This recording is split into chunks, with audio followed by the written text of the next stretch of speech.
চাঁদাবাজি সবাই করছে, বিএনপি একা চাঁদাবাজি করছে বিষয়টা ওরকম না। স্বীকৃত চাঁদাবাজ আছে অন্যান্য দলে। হ্যাঁ, এনসিপির কেন্দ্রীয় নেতা 7 লক্ষ টাকা এক মহিলার কাছ থেকে চাঁদা নিল। হ্যাঁ, চাঁদা নিল যেটা, এখন এটাকে আপনি বলতে পারেন ডোনেশন। ওই মহিলা তো সেটা অভিযোগ করছে তাকে কাজ দেওয়ার কথা বলে চাঁদা নিয়েছে। আপনাদের বিরুদ্ধে চাঁদাবাজির যে অভিযোগ আসছে সে অভিযোগ খণ্ডন করার জন্য আপনারা বা চাঁদাবাজি কমানোর জন্য আপনারা অনেককে বহিষ্কার করছেন, হাজার হাজার কর্মীকে বরখাস্ত করা হয়েছে, কিন্তু এটা কাজে দেয়নি। এখন আমরা চাঁদাবাজির বিরুদ্ধে বিক্ষোভ দেখছি, সেই বিক্ষোভ মিছিলেও যদি চাঁদাবাজি আবার বিক্ষোভ করে চাঁদাবাজির বিরুদ্ধে, তাহলে আসলে কি বার্তা দিচ্ছে? এই সমস্যা বাংলাদেশের নতুন সমস্যা না, চাঁদাবাজি, এটা আমরা অস্বীকারও করছি না। হ্যাঁ, আমার দলেরও কেউ কেউ এর সাথে যুক্ত আছে, সেটাও আমরা কগনিজেন্সে নিয়েছি, আমলে নিয়েছি, যে আমাদের একটা বৃহৎ রাজনৈতিক দল, আপনি সব রাজনৈতিক দল মিলে যত কর্মী সংখ্যা আছে আমার হয়তো তার চাইতেও বেশি আছে। হ্যাঁ, সেজন্য আনুপাতিক হারে আপনি চাঁদাবাজি সবাই করছে, বিএনপি একা চাঁদাবাজি করছে বিষয়টা ওরকম না। স্বীকৃত চাঁদাবাজ আছে অন্যান্য দলে। হ্যাঁ, প্রমাণ আছে। যেমন কোন দলে? আচ্ছা, এই যে কয়দিন আগে এই সার্জিস কি হাসনাত এনসিপির কেন্দ্রীয় নেতা 7 লক্ষ টাকা এক মহিলার কাছ থেকে চাঁদা নিল।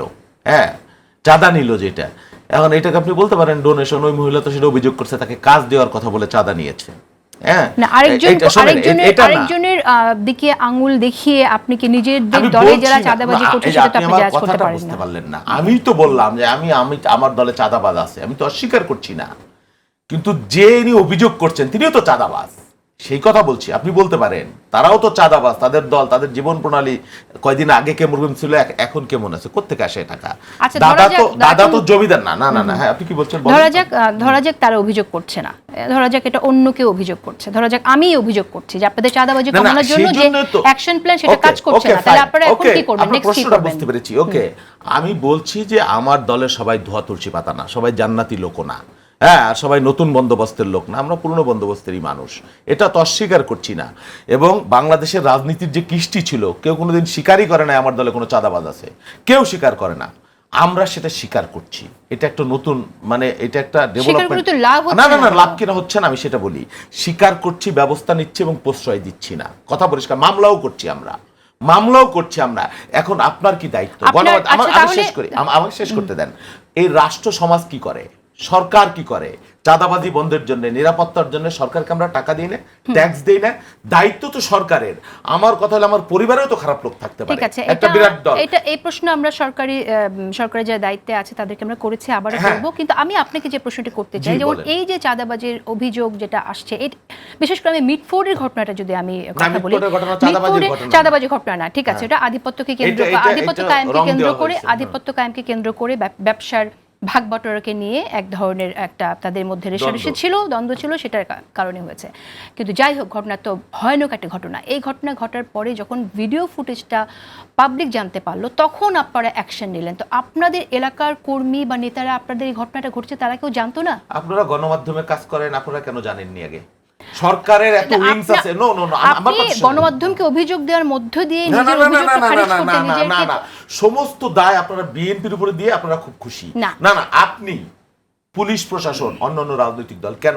আচ্ছা, ধরলাম বিএনপি প্রণীত আপনি অভিযোগ করেছেন, ধরে নেই যে বিএনপি ওই ঘটনা ঘটাইছে, বিএনপি বলে নাই, আপনি কি করেছেন? আপনি গণমাধ্যমে কাজ করেন, পুলিশ প্রশাসন তার এত বড় উইংস, তারা কি করেছে? আচ্ছা, অন্যান্য রাজনৈতিক দল কি করেছে? এখানে আমি একটু কথা বলি, ঠিক আছে? আপনি যেহেতু গণমাধ্যমে কথা বললেন, শুধু গণমাধ্যমকে বলি নাই, না গণমাধ্যমের কথা আমি বলছি, ওইটা না, ওইখানে আরো 10 জন লোক দেখতেছিল মারাটা, তারা কি করেছে? সেটা অবশ্যই এটা একটা প্রশ্ন, এটা ভয়ানক প্রশ্ন, যে জনতা সাহস নিয়ে রাস্তায় নেমে গণঅভ্যুত্থান সংগঠিত করলো, সেই জনতারই তো অংশ যারা সামনে দৃশ্য দেখেছে, এটা তারা কিছু করেনি। এটা ভয়ানক একটি মেসেজ, এটা নিয়ে আমরা কথা বলবো। কিন্তু গণমাধ্যমের ব্যাপারটা যেটা বলছেন, গণমাধ্যমে তো আপনার এরকম প্রতিদিন অনেক অজস্র খুনের তথ্য সামনে আসছে, নিশ্চয়ই প্রত্যেকটা তথ্যের জন্য সবাই এখানে, আমরা প্রত্যেকটা তথ্য নিয়ে তো আমরা, এই যেমন আমার কাজটা আর প্রতিদিনই কোথায় কোন খুন হলো, কেন হলো, সেটা নিয়ে